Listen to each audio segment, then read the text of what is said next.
জীবনে কখনো কখনো আপনি কি অর্জন করেছেন, তার থেকেও বেশি গুরুত্বপূর্ণ হলো এটা যে আপনি কি ত্যাগ করেছেন। কিন্তু কোন কোন বিষয়ে সাবধান থাকতে হবে তা মন দিয়ে শুনুন। জীবনে যখনই আপনি আপনার লক্ষ্য স্থির করবেন, তখন ভ্রম থেকে সাবধান থাকুন, কারণ তা আপনাকে লক্ষ্যভ্রষ্ট করে দিতে পারে। যখন যাত্রা করবেন, তখন আলস্য থেকে সাবধান থাকুন, কারণ সেটা আপনাকে আপনার যাত্রা পূরণ করতে দেবে না। যখনই ন্যায় করবেন, তখন বন্ধুদের থেকে সাবধান থাকুন, কারণ তারা আপনার ন্যায় করার ক্ষমতা দুর্বল করে দিতে পারে। যখনই সাফল্য লাভ করবেন, অহংকার থেকে সাবধান থাকুন, কারণ তা আপনার সাফল্য আপনার কাছে বেশি দিন ধরে রাখতে দেবে না। আর যখনই আপনি প্রেম করবেন, নিজের থেকে সাবধান থাকুন, কারণ আমি আপনাকে কখনো আমরা হতে দেব না। রাধা রাধা। সাপ, এই শব্দটা শুনলেই মনের মধ্যে এক ধারণা তৈরি হয়। বিষে ভরা, ফোঁস আওয়াজ করা এক ভয়ানক জীব। যদি এই সাপ কারোর বাড়িতে ঢুকে পড়ে, কোলাহল সৃষ্টি হয়ে যায়, লোকে সুরক্ষিত স্থান খুঁজতে থাকে, ভিড় জমা হয়ে যায় সেই সাপের প্রাণ নেওয়ার জন্য। কিন্তু যদি এই সাপ কোনো মন্দিরে দেখতে পাওয়া যায়, তাহলে কি হবে? লোকে সেই সাপের সামনে নিজের মাথা নত করবেন, প্রার্থনা করবেন, হাত জোড় করবেন, দুধ খাওয়াবেন, তাকে শিবের আশীর্বাদ মনে করবেন।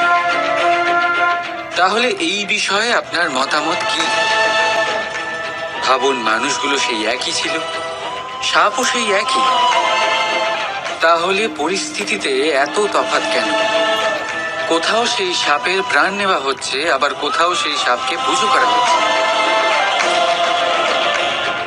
তফাতের কারণ হলো সংস্পর্শ আর স্থান। যখন সেই সাপ শিবের সংস্পর্শে ছিল, মন্দিরের পবিত্র আবহাওয়াতে ছিল, তখন সে দেবতুল্য হয়ে উঠেছিল। নয়তো সে আমাদের কাছে শত্রুই ছিল, তাই না?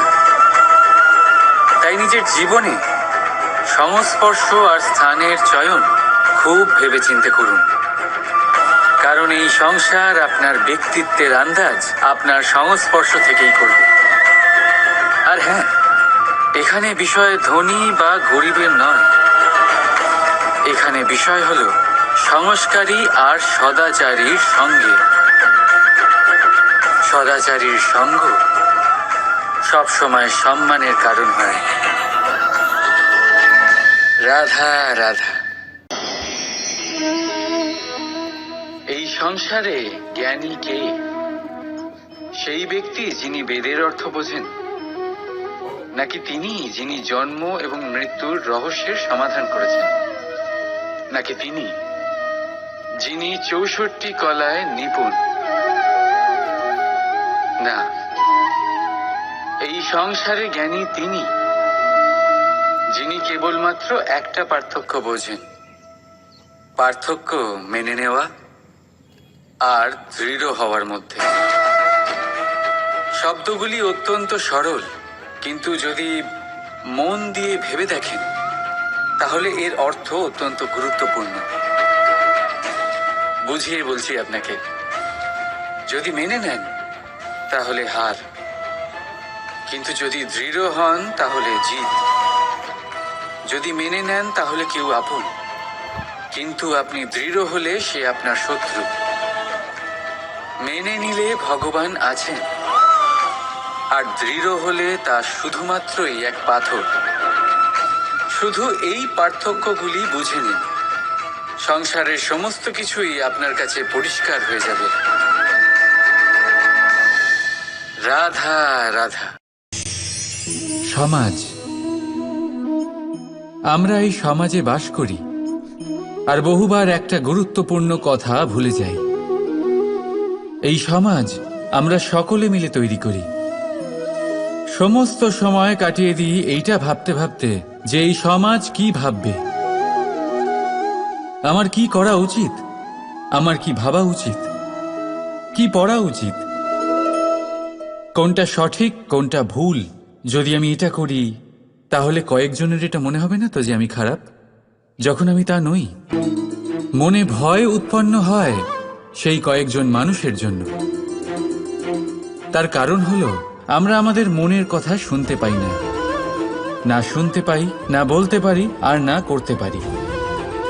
সেই কয়েকজন মানুষের ভয় আমরা খারাপের বিরোধিতা করা ছেড়ে দিই।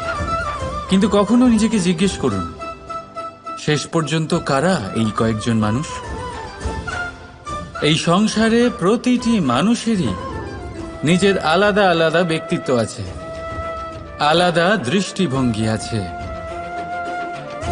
তাই যদি আপনি এটা ভাবেন যে আপনি সবাইকে খুশি করতে পারবেন, তাহলে আপনি ভীষণ বড় ভুল করছেন। জীবনে কর্ম তাই করুন যাতে আপনার অন্তরাত্মা সন্তুষ্ট হয়। আর অন্তরাত্মা সন্তুষ্ট তখনই হবে যখন আপনার কর্ম শুভ হবে। তাই নিজের মনের কথা শুনে এই সংসারে শুভ কর্ম করতে থাকুন, তবেই এই সংসারের কর্মে আপনি সার্থক হবেন। রাধা রাধা।